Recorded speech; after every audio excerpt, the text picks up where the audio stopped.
Olá, hoje vamos tratar de um assunto que é de suma importância dentro do programa da calagem, mas que às vezes é dada pouca importância a esse tema, que é a aplicação, mais especificamente a deriva na aplicação do calcário.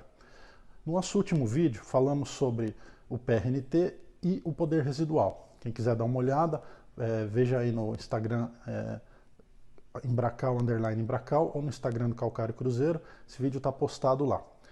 Aproveitando que nós falamos sobre o PRNT, vamos relembrar ele aqui.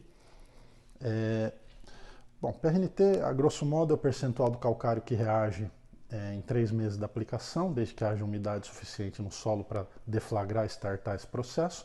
Falamos também do poder residual, que é o calcário que reage após os 3 meses. Mas matematicamente, como é definido o PRNT? Ele é a combinação de duas grandezas, uma química, que é o poder de neutralização, que é a concentração de carbonato de cálcio e carbonato de magnésio presente na rocha que vai originar o calcário, com uma grandeza física, que é a reatividade, que vem da moagem do grau de finura do calcário. E é justamente a reatividade, o grau de finura, que impacta na aplicação do calcário.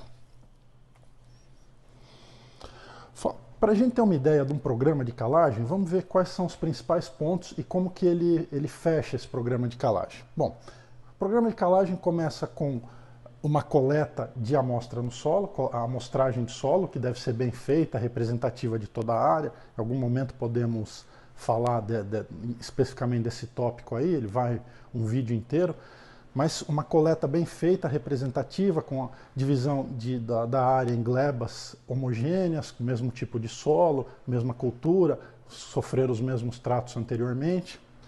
Ele continua com o envio dessas amostras para um laboratório idôneo, um laboratório que faça análise de solo, um laboratório de confiança.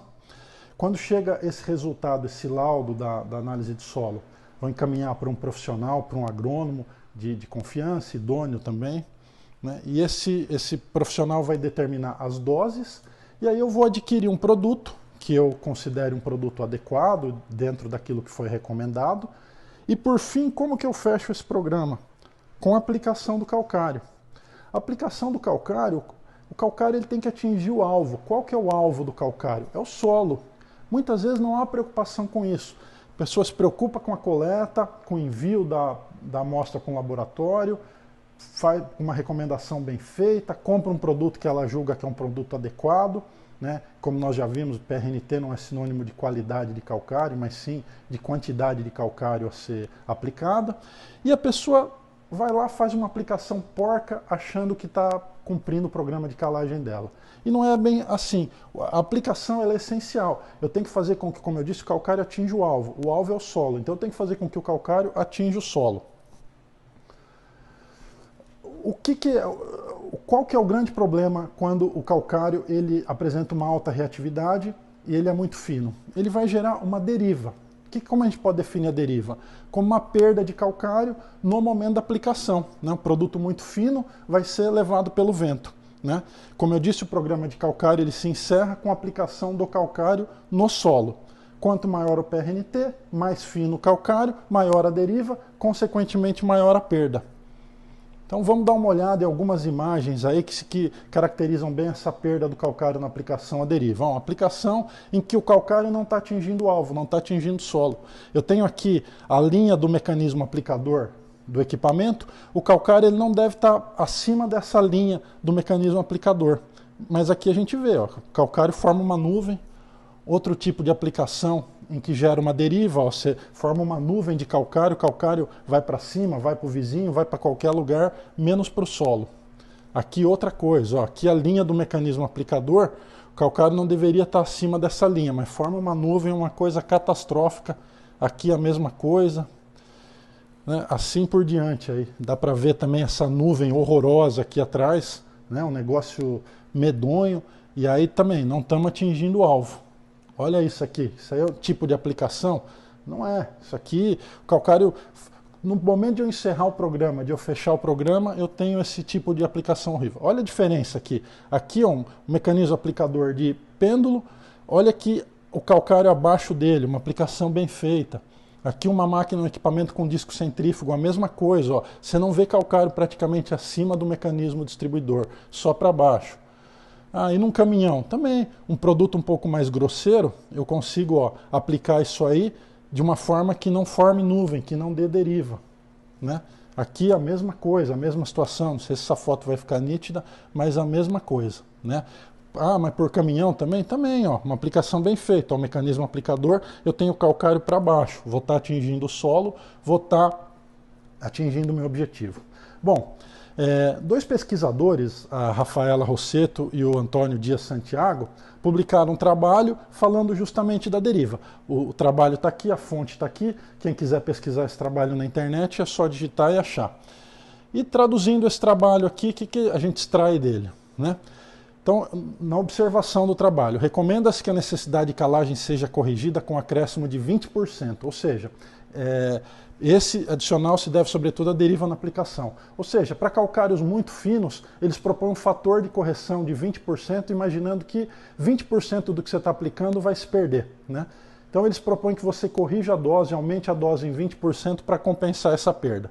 Eles observam ainda no trabalho que a aplicação do calcário deve ser uniforme em toda a extensão do terreno, de modo que haja grande contato entre as partículas do solo. Ou seja, você tem que atingir o alvo, tem que aplicar uniformemente atingindo o solo. Não adianta fazer uma aplicação que atinja o vizinho e tal. É uma aplicação bem feita, uma aplicação que não atinge o alvo. Aqui você está tendo mais de 20% de perda até, né? Mas eles estimaram em média esse 20%.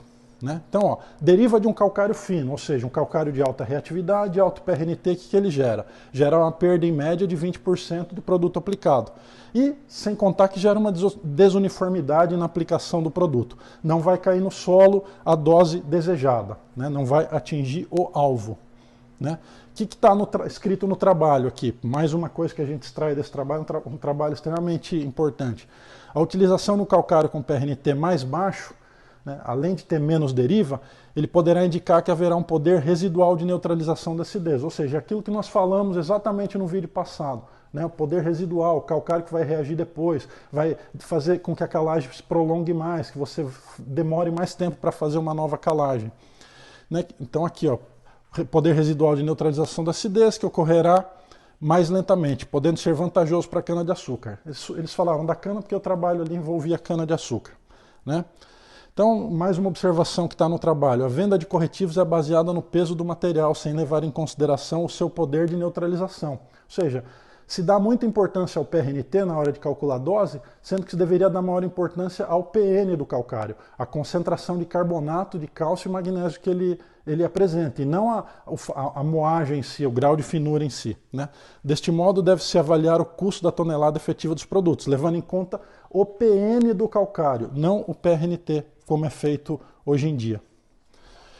Então, se a gente num calcário fino, a gente tem que compensar em 20%, vamos fazer um exemplo prático aqui. Vamos imaginar um calcário com PRNT 70% e que eu tenha que aplicar 1 tonelada do produto, uma análise de solo hipotética. Corrigindo essa dose para um calcário 85%, ou seja, multiplicando 1 por 70 dividindo por 85, eu teria que aplicar 0,82 toneladas por hectare desse produto. Fazendo a compensação, segundo o trabalho, com 20% da dose, ou seja, aumentar a dose em calcários para compensar a deriva, em calcários finos, então calcário de PRNT 70 ficaria a mesma coisa, um calcário de PRNT 85, que é um calcário fino, aumentando em 20%, eu teria que aplicar 0,99 toneladas por hectare, ou seja, 1 por 1 aqui, eu teria que compensar a dose desse produto, ele vai acabar ficando a mesma coisa, né? Então, não sei se o vídeo está pegando, acho que está aqui embaixo. Então, você fala, eu vou ter que aplicar menos de um calcário de maior PRNT. Só que se você compensar pela perda na deriva, você está aplicando a mesma coisa. Então, economicamente, muitas vezes esse aqui deixa de ser viável. Concluindo aqui o nosso vídeo de hoje. Calcário de maior PRNT, 80, 85, 90, 95, de 80 para cima. Maior deriva, perda em média de 20% na aplicação. Compensação pela deriva, ou seja, eu tenho que jogar 20% a mais do produto. Eu, mesmo assim, ainda vou ter uma menor uniformidade de aplicação, porque o calcário ele vai muito para cima, não atinge o alvo. Já um calcário de menor PRNT, 70%, por exemplo, eu vou ter menor deriva, né, o que compensa financeiramente o PRNT, ou seja, eu não vou ter que fazer essa compensação de 20% a mais. Com isso, eu vou ter uma maior uniformidade de aplicação, fechando melhor o meu programa de calagem. Ou seja, coleta de amostra, envio da amostra para um laboratório, recomendação, aquisição de um produto. Aí, nesse item aquisição de um produto de qualidade, tem que levar em consideração essa questão aqui, né, que vai me gerar uma melhor aplicação, uma maior uniformidade de aplicação.